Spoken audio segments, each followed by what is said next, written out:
Okay, let's dive right into this explainer. Today, we are unpacking Chapter 5 to look at a genuinely brilliant financial mechanism, corporate deposits. Specifically, we're going to explore exactly how companies raise that essential short-term capital they need without giving up even an ounce of control over their business. Here's our quick roadmap for today. We'll kick things off with what corporate deposits actually are, then look at who's allowed to accept them, the key terms and limits, how depositors are protected, and finally, the step-by-step acceptance procedure. Let's get right into it.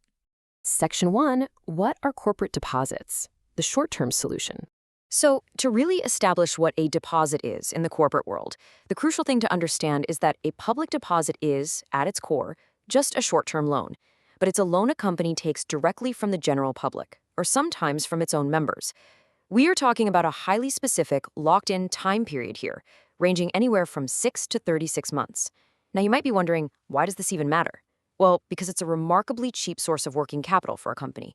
And honestly, the best part for them? It allows them to raise a ton of funds without diluting their ownership. And this right here is exactly why businesses absolutely love them.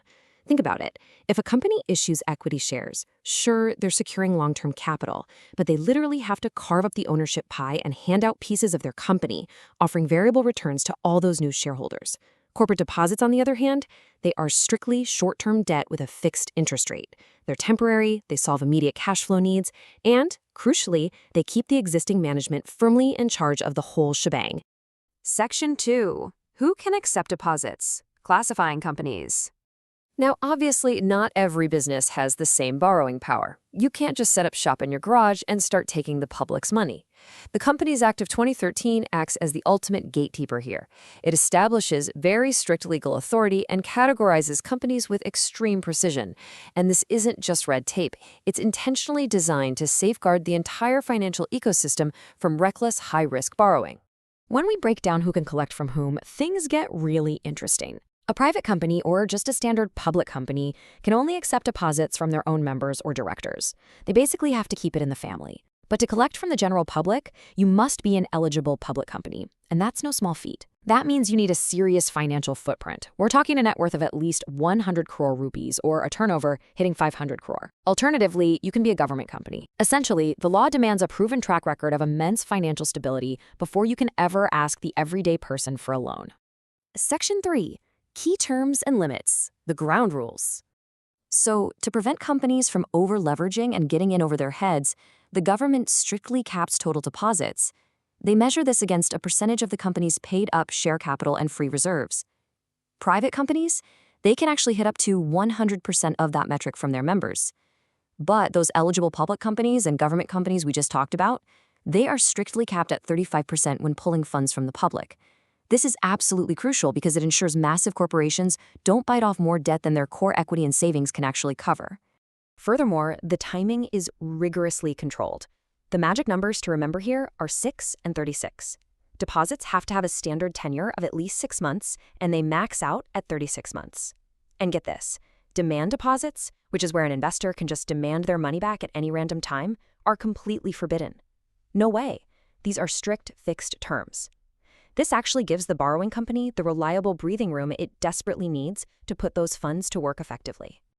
Section 4. Protecting the depositor, the safety net. All right, with those rules in place, how does this framework actually protect you, the everyday person handing over your hard-earned money? Well, the compliance is incredibly heavy. Companies can't just quietly take your cash. They have to issue a highly detailed circular or a public newspaper advertisement completely disclosing their financial position. On top of that, eligible companies must obtain and publish an official credit rating, and they have to secure deposit insurance. Oh, and if the deposit is secured, they literally have to create a charge on their tangible assets within 30 days. Plus, they must appoint independent deposit trustees. Think of these trustees as the watchdogs. Their one and only job is to protect the depositor's interests. Now, all of these rules are great in theory, right? But you're probably sitting there wondering, what practically stops a company from simply defaulting, burning through these short-term loans, and leaving people empty-handed? The answer to that is arguably the most powerful mechanism we're covering in this entire explainer. The ultimate protection is the mandatory creation of a specialized deposit repayment reserve account. Companies literally must park a required percentage of their maturing deposits into this completely separate bank account. And here is the real kicker. that money can legally only be touched to pay you, the depositor, back. It is completely ring-fenced, it's totally shielded from the company's daily operational chaos, their expenses, or any potential losses. Section 5. The acceptance procedure. Step-by-step execution.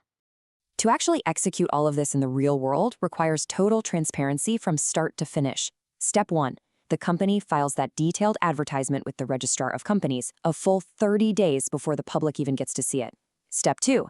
The company doesn't even handle the cash themselves. A designated bank collects the application forms and the money.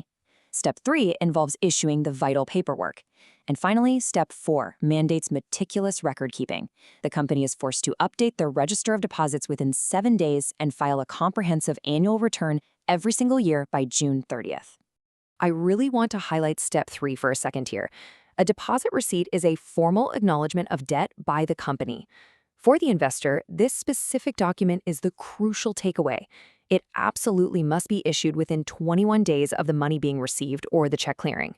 This receipt isn't just some polite thank you note for your business. It is your legally binding proof of the company's debt to you. It outlines all the terms, the interest, the tenure. It is your ultimate guarantee. So, we've walked through the definitions, the strict eligibility requirements, the borrowing limits, and the rigorous safety nets in place, which leaves us with a really fascinating final thought to ponder.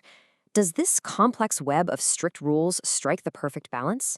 Does it successfully give growing companies that fast, non-dilute cash they desperately need, while simultaneously fulfilling the government's heavy duty to protect public savings from corporate mismanagement? It's a constant tension between corporate growth and investor security. Keep that in mind next time you're looking at how the business world operates around you. Thanks for joining me for this explainer.